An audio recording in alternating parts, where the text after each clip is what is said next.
सेगा पंच परमेश्वर भगवान की, एक राधिनाथ भगवान की, अंतिम शासनपति भगवान महावीर स्वामी की, आचार्य श्री कुंद कुंद भगवंत की, आचार्य श्री देवन सागर जी महाराज की, आचार्य गुरुदेव सन्मति सागर जी महाराज की, तीन कामनों करो मुनि राधों की, दुआ तथा जिनवानी माता की।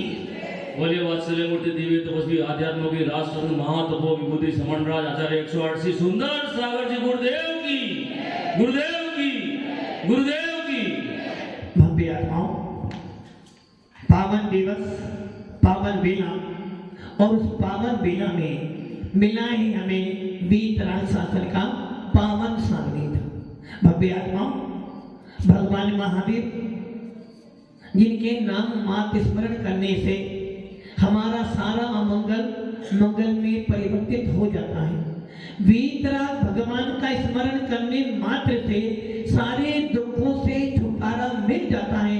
ऐसा भगवान महावीर का वीतराग शासन आप और हम सबको मिला है। सौभाग्यशाली है, पुण्यशाली है जो इस कली काल के अंदर भी, इस पंचम काल के अंदर भी जहाँ पर मिथ्यात्व का बोलबाला है, जहाँ पर मिथ्यात्व की बहुलता है, और ऐसे पंचम काल के अंदर भी, ऐसे कली काल के अंदर भी हमें सच्चा आप्त मिला है। ये समझ लेना, हर चौराहे के हर कोने पर, हर गली में एक ना एक भगवान बैठा है। हर चौराहे की हर गली पर एक भगवान बैठा हुआ है। और आजकल तो लोग क्या करते हैं, जहां स्थान मिला वहीं पर भगवान विराजमान कर देते हैं। इसका मतलब क्या हुआ? अरे जिसको आप भगवान मानते हो, जिसको आप आराध्य मानते हो, जिसकी आराधना करने से आपका भविष्य उज्जवल होता है, जिसकी वंदना करने से आपकी आत्मा में भेद विज्ञान उत्पन्न होता है, और जिसके अवलोकन करने से आत्मा का अवलोकन होता है, ऐसे भगवान का भी स्थान निर्धारित होता है। आप लोग सब धन कमाते हो, उस धन को कहाँ रखते हो? जहां मर्जी रख देते हो क्या? उसका भी कोई ना कोई तो स्थान निर्धारित होता है। एक धन जिसके कारण पूरा घर बिगड़ जाता है, जिस धन के पीछे माता पिता भी शत्रु बन जाते हो, धन के भी लिए आप सुरक्षा करते हो। तो भव्य आत्माओं, जिस भगवान के स्मरण करने से, जिनकी वंदना करने से, जिनको स्मरण मात्र करने से आत्मा में भेद विज्ञान होता है, उसका स्थान कहां पर है? कहते जी उसका स्थान कहां पर है? वास्तुशास्त्र कहता है कि ईशान दिशा में। लक्ष्मी का निवास कहां पर होता है? लक्ष्मी कहां रखते हो राजे भैया? लक्ष्मी कहां रखते हो? 10 दिशाओं में से लक्ष्मी कहां रखते हो? हाँ वकील साहब, ईशान कोने में। मुखिया कहां पे रहता है? नैऋत्य कोने में। भगवान का मंत्री कहां बनाते हो? ईशान कोने में। भगवान कहां रहता है? भगवान कहां रहता है? भगवान किसी कोने में नहीं रहता, भगवान तो इस आत्मा के अंदर रहता है। इसलिए भगवान के लिए कोई कोना नहीं है। भगवान आत्मा तो मेरे पास है। हर वस्तु के रखने का स्थान निर्धारित है, किंतु भगवान आत्मा को रखने का स्थान कौन सा है? भगवान आत्मा को विराजमान करने का स्थान कौन सा है? निश्चय ने से तो भगवान आत्मा रखने का स्थान मेरी स्वयं आत्मा ही है। अप्पा सो परमात्मा, आत्मा ही परमात्मा है। और व्यवहार ने से भगवान आत्मा कहाँ रहती है? निश्चय ने से आत्मा कहाँ रहती है? अपनी आत्मा में ही भगवान रहता है। इसलिए कहा जाता है हर आत्मा में परमात्मा विराजमान है। जो सुनते हो ना, कण कण में भगवान बसा हुआ है, इसका मतलब क्या हुआ? हर आत्मा के अंदर भगवान विराजमान है। और एक नरा सुना हुआ सब अल्लाह की देन है, सुना है ना? इसका मतलब क्या हुआ? भगवान को सबके अंदर बैठा, सब भगवान की देन है। भगवान के बिना तो कोई काम होने वाला ही नहीं है, क्योंकि वो भगवान कहाँ बैठा है?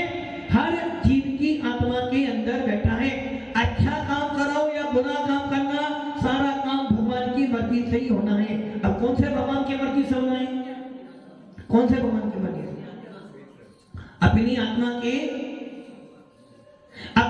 आत्मा में जो भगवान आत्मा बैठी है उसी की मर्जी से होगा, अच्छा हो या बुरा हो। इसलिए भगवान का स्थान कहां पर है? निश्चय से आत्मा के अंदर। जिस प्रकार तिल में तेल रहता है, दूध में घी रहता है।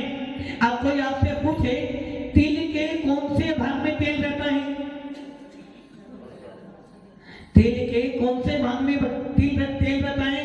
तो आपके पूरे तिल में रहता है। यदि कोई आपसे पूछे आपके पूरे शरीर में आत्मा कहां रहती है?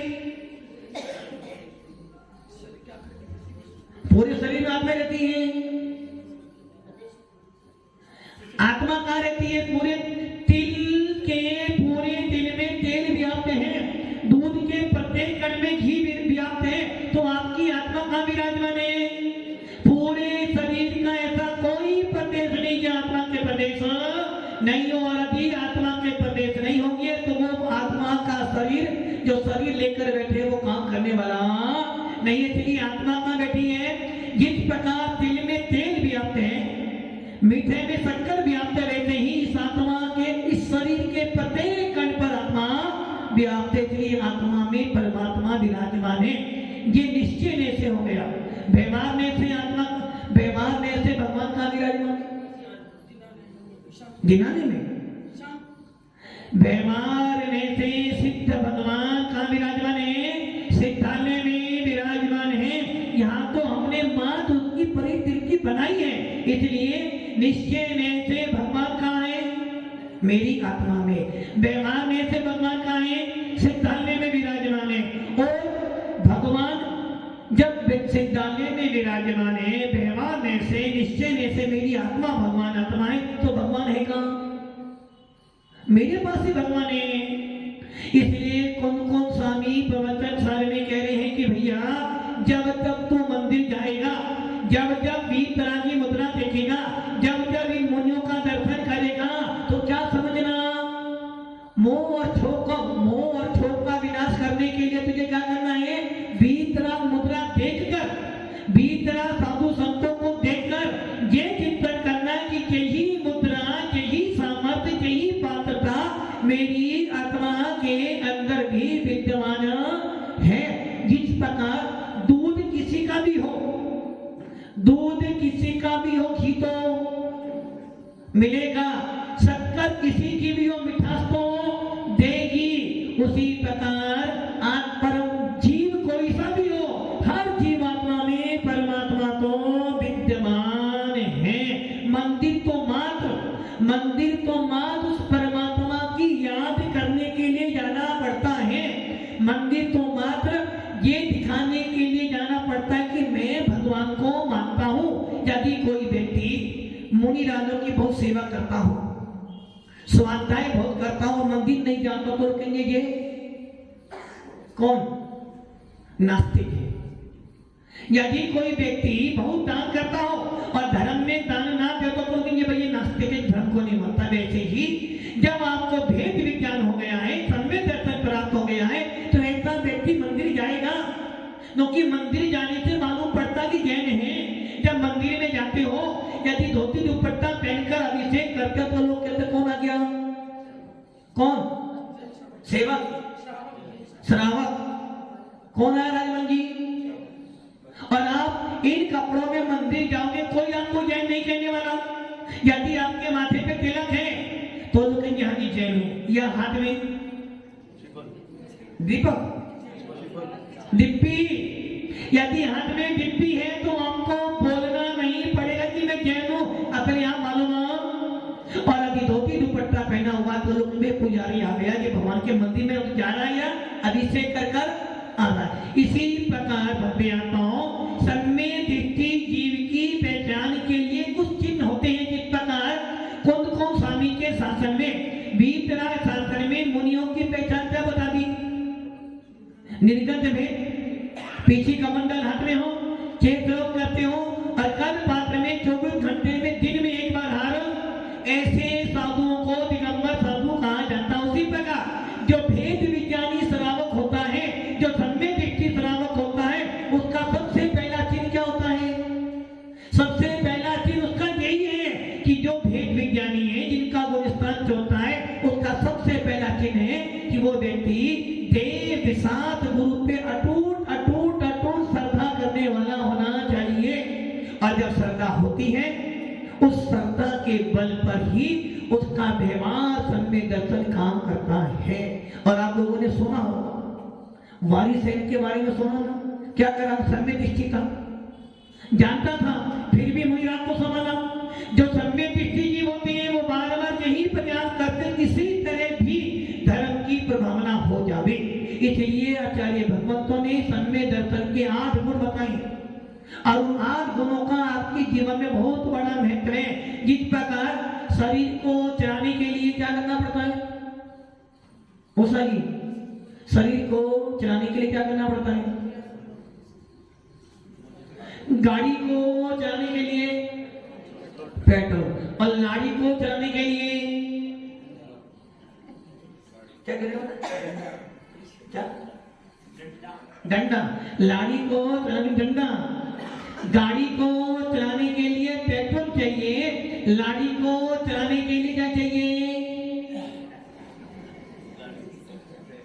लाड़ी को चलाने के लिए आपको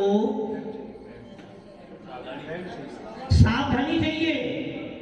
यदि लाड़ी को सही चलाना है तो सावधानी चाहिए। उसी प्रकार शरीर को चलाने के लिए भोजन चाहिए, और आत्मा का आनंद लेना है, आत्मा का दर्शन करना है, तो आपको भेद विज्ञान अनिवार्य है। जैन कुल मिला है, श्रावक का पद प्राप्त करना चाहते हो आप सब लोग, कौन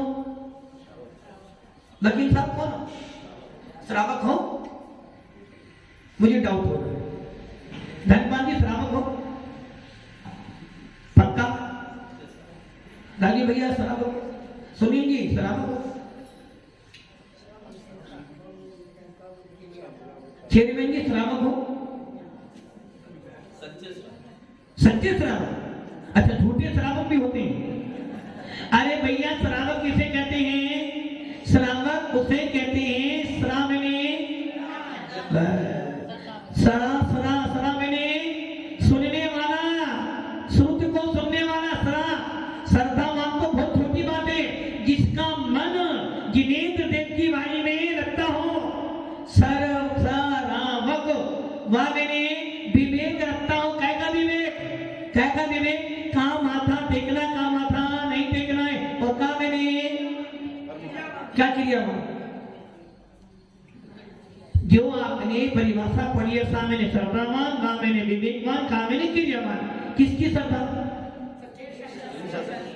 किस पे श्रद्धा,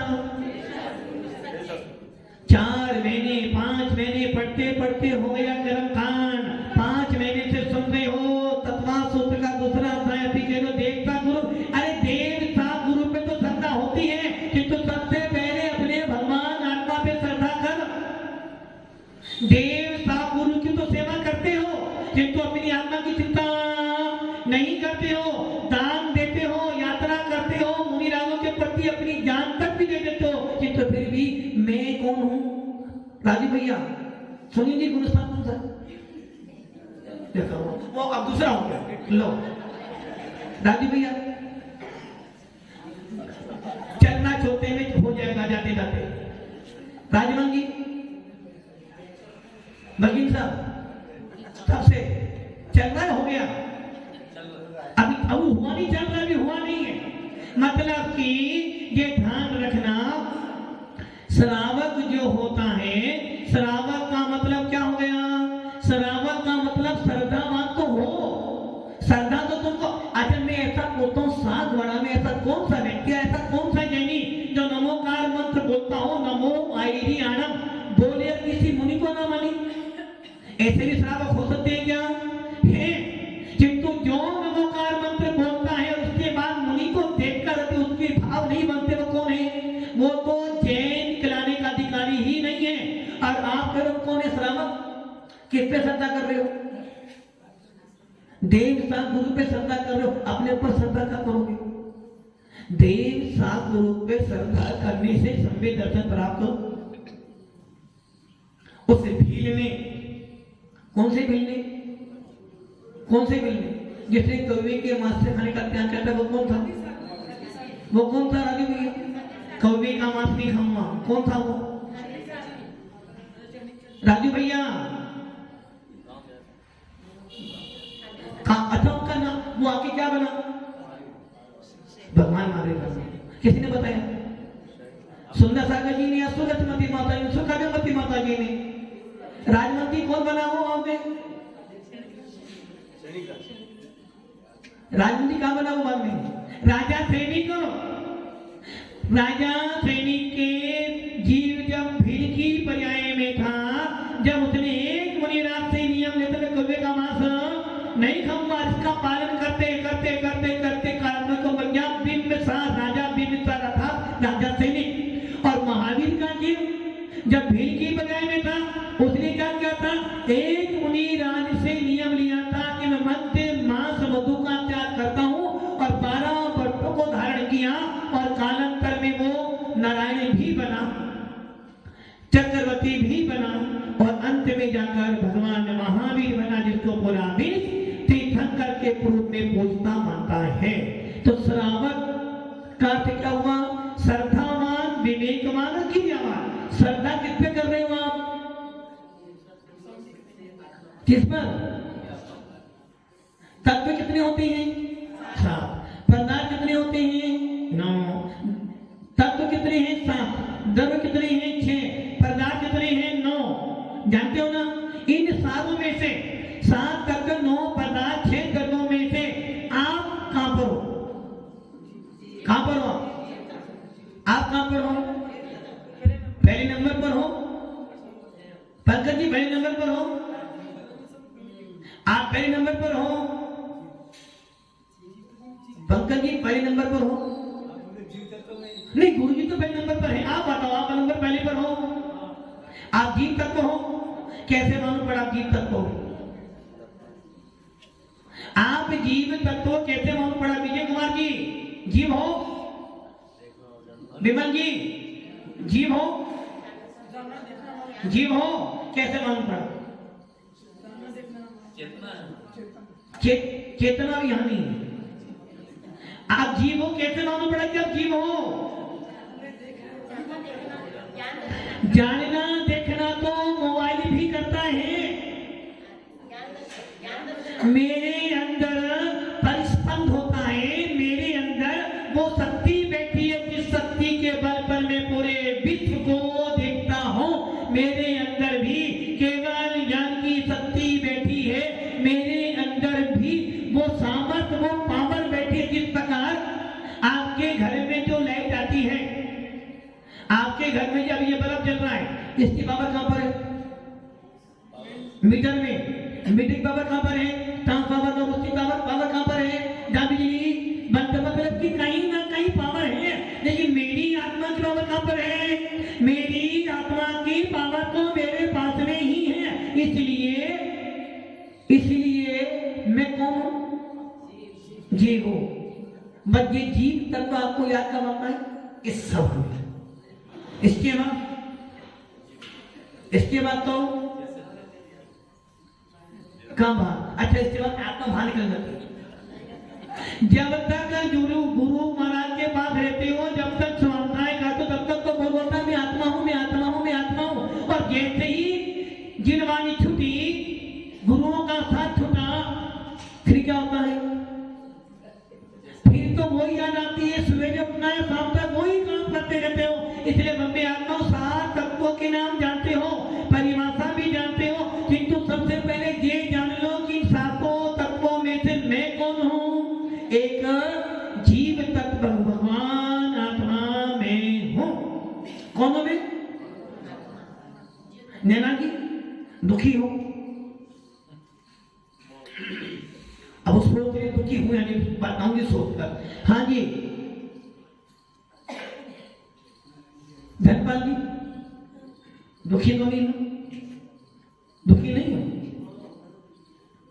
परम सुखी बोलते कि हाँ परम सुखी। कैसे परम सुखी हो? दुखी तो नहीं हो? नहीं हो? ओसा जी आप दुखी तो नहीं हो? ओसा जी दुखी तो नहीं है ना? बोले हमारा कहाँ दुखी हो सकते हैं? प्रतिदिन मंदिर जाते हैं, प्रतिदिन आपके पास में आते हैं, प्रतिदिन दान देते हैं, और इससे बड़ा पूर्ण और कैसे हमें? और साथ में हमारी माँ, सासू माँ साथ में रहती हैं, उनकी सेवा करते हैं, और घर में एक बच्चे हैं, आनंद आ रहा है, सही है ना? सुखी दुखी तो नहीं, कोई भी दुख तो नहीं है ना? नैना जी दुख है कोई? दुख के दिन गए, लाड़ी आने वाली लाड़ी, दुख के दिन कीर्ति जी दुखी हो,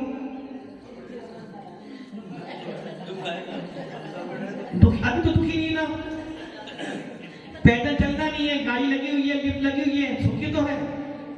जो संसार भी से सुख होता तीर्थंकर क्यों त्यागे। आप सब चेयरमैन जी सुखी हो ना? चेयरमैन जी सुखी हो, दुखी ही हो, और देखे हम सुखी हैं। अरे भाई दुखी हो सुखी हो? नरेंद्र जी दुखी नहीं हो ना? दुखी हो? अरे भाई गलती क्यों कर रहे हो? आत्मा हो, आत्मा हो, आत्मा मैं सदा ज्ञायते स्वभावी आत्मा। मैं दुखी नहीं हो सकता हूँ क्योंकि मेरे अंदर कौन है? आनंद धुन भरा पड़ा है आत्मा।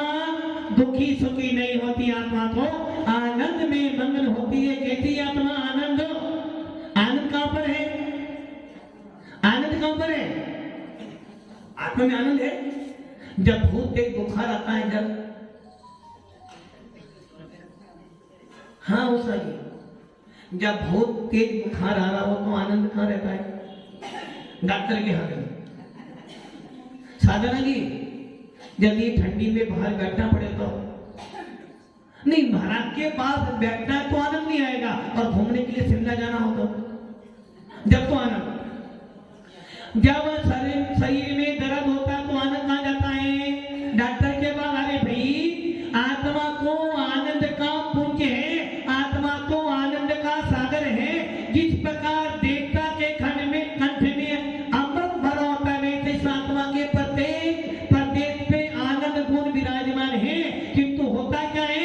जब कर्म का उदय आता है, दुख आता है, तो हम अपनी सामर्थ्य को, अपनी पावर को, अपनी शक्ति को भूल जाते हैं, और जब भूल जाते हैं तो चिंतन करते कि मैं बड़ा। जब क्रोध आता है तो नैना जी क्रोध आता है कब आता है? जब आपके मन का काम अनुकूल हो जाए तो नहीं, ठीक नहीं हो, और अनुकूल हो जाए तो बहुत बढ़िया हो गया। मतलब कि जब आपको क्रोध आता है, जब आपकी पावर और बढ़ जाती है। यदि आप बहुत ज्यादा बीमार भी हो, बाहर से थके आए हो और लगता है कि विश्राम करना है, जरा सा निमित्त मिलानी आपकी पावर लेकिन सामने वाला दो सुनाता तो आप जाना ही कितनी सुनाओगे? सामने वाला 2 मिनट बोलता, 2 दिन बोलोगे, पावर कहां से आई? पावर तो अंदर ही थी ना। इसलिए आचार्य कौन स्वामी कह रहे हैं, भैया आत्मा में अनंत अनंत अनंत अनंत शक्ति विद्यमान है। किंतु हम क्या करते हैं? हम अपनी शक्ति को क्रोध में, कसायों में, लोभ में, अहंकार में, ईर्ष्या में तो लगाते हैं, किंतु अपनी आत्मा को भगवान आत्मा बनाने में कभी भी नहीं लगाते। अब आप देखो, ये तो दादी बैठी है, इतनी उम्र में भी आई ना, पावर कहां से लाई? आत्मा में थी। जितनी ये बूढ़ी चुंडिका बैठी, पावर कहां से लाई? ये मुनिराज ठंडी में बैठे, पावर कहां से लाई? पावर तो आत्मा के अंदर ही है ना। अरे भाई अपनी शक्ति को पहचानेगा तो तेरे अंदर भी इतनी पावर है कि तू आज भी तीनों लोगों में छोप उत्पन्न कर सकता है। ये तो हमने क्या कर दिया है? अपनी पावर, अपनी सामर्थ को हमने कभी नहीं देखा है। जब मुसीबत आती है तब तो काम करते हो, वैसे आपको अपनी सामर्थ हो। यदि आपको घर में ऐसे बैठना पड़ जाए तो क्या करोगे आप? राजू जी घर में ऐसे बैठोगे क्यों?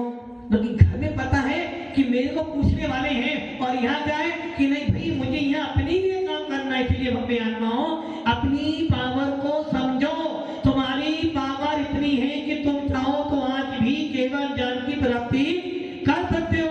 आपके अंदर आज भी भगवान आत्मा बैठी है, वो केवल ज्ञान, जिस केवल ज्ञान को प्राप्त कर कर भगवान महावीर ने 30 साल तक साधना ही क्या किया था? साधना जी क्या किया था? देखो भैया 5 महीने सुना साधना जी 30 साल क्या किया भगवान स्वामी ने? केवल ज्ञान प्राप्त कर कुछ नहीं किया, बैठे। अरे 23 साल तक आपको धर्म उपदेश दिया, इसलिए जो अपन सुन रहे हैं कि एक मुनिराज की कहानी सुनी होगी आपने, बहुत बार सुनी होगी इस मंच से। कितने कोमल थे? मोक्ष के प्रेमी हमने कर्मों से लड़ते देखे, मखमल पर सोने वाले भूमि पे गिरते देखिए तो कर्मों से लड़कर देखे। बताओ वो सुकुमार मुनि भी जितने कोमल थे, किंतु जब अपनी आत्मा का भेद विज्ञान हुआ, जब अपनी आत्मा का बोध हुआ, तो वही सुकुमार नंगिन के पैर में जूती और रत्नों की जूती पहनने के बाद भी, रत्नों के कपड़े पहनने के बाद भी जिनके शरीर पर सरसों का दाना चुभ जाता था, ऐसा वो सुकुमार जब चलता था वो जमीन पे नहीं चलता था। और जब उसको अपनी पावर का बोध हुआ, अपनी भगवान आत्मा की याद आई, मात्र क्या देखा था उसने? क्या देखा था? नैना जी, उषा जी क्या देखा था? उषा जी क्या देखा था? हाँ क्या देखा था कीर्ति जी? पंकज जी क्या देखा था? अपने स्वयं की आत्मा को देखा। उन्होंने मात्र एक मुनिराज को देखा था, और वो मुनिराज जब अपने राजा अवस्था में थे तो किसी महाराज ने भविष्यवाणी की थी कि हे राजन, तेरे पुत्र को होगा, जिस दिन तू अपने पुत्र को देखेगा उस दिन तू मुनि बन जाएगा, और जिस दिन तेरा पुत्र तुझे देख लेगा वो मुनि बन जाएगा। रानी ने क्या कर दिया? रोक लगा दी, कोई मुनि। और एक मुनि आगे कौन? कीर्तिधर मुनिराज जो उसके पति थे, उस राजमहल में हार के लिए रानी ने धक्के मार के बात करवा दिया। ऊपर से भाई ने देखा, सुकुमार ने पूछा कौन है ये? बोले ये हमारे स्वामी हैं, और ये मुनि बनने की तेरी माँ ने इनको ऐसा करा। बस इतना सुना और वो कहां चले गए? मोक्ष के प्रेमी हमने कर्मों से लड़ते देखे। वो सुकुमार मुनिराज इतने कोमल होने के बाद भी दौड़े जा रहे, पैरों में से खून निकल रहा है, और उसी माँ ने उनको खाया, किंतु फिर भी जरा भी जिनके शरीर में सरसों का दाना भी चुभ रहा है। अब बताओ, और उधर उनकी माँ जो सरांगली बिरागरी बन गई, वो खा रही है। अग्निराज खड़े हैं ध्यान में। बताओ कहां से पावर को अपनी ही आत्मा में, पिछले भगवे आत्माओं, आपके अंदर ही पावर वो सामर्थ्य है, आपके अंदर भी केवल ज्ञान की प्राप्ति करने की शक्ति बैठी है। मात्र क्या करना है? क्या करना है? क्या करना है? पुरुषार्थ नहीं करना। पहले ये समझ लो मेरे अंदर ये सामर्थ्य है, मेरे अंदर ये पावर है। और जब पावर का बोध होगा, एक चेक मान लो किसी व्यक्ति को हमने चेयरमैन बना दिया, वो कुछ जानता नहीं कि तो जैसे ही कुर्सी पे बैठता है, तो कुर्सी पे बैठने के बाद एक लड़की कुछ जानती नहीं, जैसी शादी होती है ना, वो धीरे धीरे सब जान लेती है। उसी प्रकार अपने आत्मा एक अनपढ़ व्यक्ति को भी तुम बना दो राष्ट्रपति, किंतु गद्दी का ऐसा नशा होता है कि अपने आप सीख जाता। उसी प्रकार एक मुजीब जब मुनि बनता है, कुछ जानता नहीं है। कौन स्वामी आज सामने मुनि बने, कुछ नहीं जानते थे क्या होती है आत्मा, किंतु उनको संस्कार मिले अपनी माँ से, और जब वो मुनि बने, अब आप सोचो 11 साल का मुनि क्या सोचेगा। और 11 साल के मुनि ने पूरे जैन शासन में जो पद प्राप्त किया, ऐसे बड़े बड़े शास्त्र नीचे चले गए जिनको पढ़ने के बाद आत्मा का बोध होता है, जिनको पढ़ने के बाद आत्मा की याद आती है, जिनको देखने के बाद स्वयं परमात्मा बनने का पुरुषार्थ किया जाता है। ऐसा जैन शासन, ऐसा भी तरह धर्म आप सबको मिला है, किंतु करना क्या है? अपनी पावर को देखना है, अपनी पावर को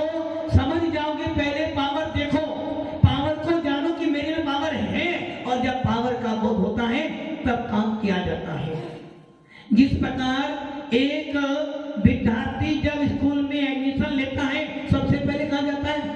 LKG UKG। क्यों? धीरे धीरे समझ में पहले स्कूल जाना शुरू कर। जब धीरे धीरे स्कूल जाता है तो उसे लगता है कि नहीं मैं भी ये काम। वैसे ही भव्य आत्माओं, ये मोक्ष मार्ग आपको मिला है, भीतरा शासन मिला है, और हमारे शासन में एक ही काम करना है, अपने आप को जानो, अपनी पावर जान लो। अपनी पावर जान लोगे तो तुम्हारे अंदर भी भगवान आत्मा का दर्शन हो जाएगा। इसलिए भगवान महावीर बार बार कह रहे हैं, जिन शासन मिला है अपने आप को जानो, अपने आप को श्रद्धा करो। देव साथ गुरु पे तो श्रद्धा तुम्हारी अटूट है। दिनेश जी, सर्दी है, कहाँ है सर्दी? अच्छा मैं, चलो कम से कम किसी ने तो महसूस करा कि हम सर्दी महसूस कर रहे हैं। भव्य आत्माओं, अभी सर्दी लग रही है, किंतु जब मुनीराज को आहारदान देने जाते हो तब शरीर पे क्या होता है? धोती दुपट्टा ही तो होती है। उस समय आप अभी पानी भी गिर रहा हुआ क्या सोचोगे? नहीं। जब मुनीराज उस समय आपको सर्दी का महसूस बना नहीं होता, मुझे तुम्हारा उपयोग ऐसा बदल जाता है कि आपको उस समय सर्दी गर्मी की चिंता नहीं होती, बस एक ही चिंता होती है, किसी तरह महामुनीराज की हाथ से यानी विघ्न संपन्न हो जाए। जब मंदिर में अभिषेक करने जाते हो, पोष का महीना भी हो, ओस भी गिर रही हो, यदि आपको अभिषेक करने जाना है तो फिर आपको सर्दी गर्मी की याद नहीं आती है। घर में कितना ही काम हो, भोजन समय पर चाहिए, दिनेश जी समय पर चाहिए, और यदि कोई अर्जेंट काम आ जाए तो सवेरे का भोजन शाम को मिलेगा ये भी, फिर भी तुम्हारे मन में भाव नो कि भव्य आत्माओं, आत्मा में पावर है, बस करना क्या है? उस पावर का अनुभव करना, महसूस करना कि मेरे में पावर है। इसलिए भव्य आत्माओं, जिन शासन मिला है पावर बहुत है। राजू जी, पावर किसमें? पावर है फाइनल, बहुत हो गया पावर का। महाराज मणि की पावर है राजू जी, महाराज मणि की पावर है। आवरण बड़ा होगा। देखो बस यही गलती करते हो। राजमन की पावर है, राजमन की पावर है, पावर तो है, मतलब यही गलती करते हो, पावर तो है ना। देख एक ध्यान रखना, यदि मुझे अपनी पावर का बहुत हुआ तो फिर अगर नगर परंतु नहीं आना चाहिए। जब क्रोध आता है, जब अहंकार बढ़ता है, जब पावर को लगाते हो ना, आपके अंदर मुनिराज बनने की पावर है, आपके अंदर मोक्ष जाने की पावर है, आपके अंदर केवल ज्ञान प्राप्त करने की सामर्थ्य है, और आपके अंदर तीनों लोकों में क्षोभ उत्पन्न करने की सामर्थ्य है। किंतु क्या करेगा? परंतु आवरण पड़ा हुआ है। यदि आपने ये ठान लिया कि आवरण पड़ा हुआ है, पड़ा हुआ है, पड़ा हुआ, तो कभी भी राजमन जी सामर्थ्य है क्या बनने की? दिनेश जी कह रहे, मैं नहीं कह रहा, महाराज मणि सामर्थ्य है। राजमन जी है या नहीं? सामर्थ्य तो है, सामर्थ्य तो है पर बस ये समझ लेना, मेरे पास इतनी दौलत पड़ी है, दौलत तो है किंतु खर्च। वैसे ही पावर तो आत्मा में है किंतु मुझे करना नहीं है। इसलिए हमारे यहाँ सूत्र बनाया है, जो व्यक्ति सोया हुआ है उसे तो जगाया जा सकता है, किंतु जो सोने का बहाना करके लेता है उसे कोई भी। राजी भैया क्या करना, क्या करना है? जगना है। वो कह महाराज करे अरे भैया, अपनी पावर, एक ध्यान रखना, कोई भी काम पैसों पर नहीं होता, अपनी बिल पावर पर होता है। पैसा करता है तो बिल पावर पर।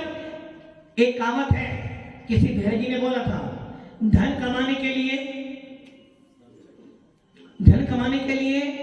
पुण्य चाहिए और दान देने के लिए दिल चाहिए। पैसा तो सबके पास दिल चाहिए, वैसे ही हर आत्मा में भगवान बनने की, किंतु उस महसूस पने को, उस वेदन को, उस अनुभव को प्रकट करने की सामर्थ्य चाहिए। बस जिस दिन मन बन जाएगा वो दिन, राजू जी वो दिन देखते हैं इसने भव्या को जिन शासन मिला है भगवान महावीर के 2550 में निर्माण महोत्सव पर हम अपनी आत्मा के अंदर भगवान महावीर प्रकट करें। ओम नमः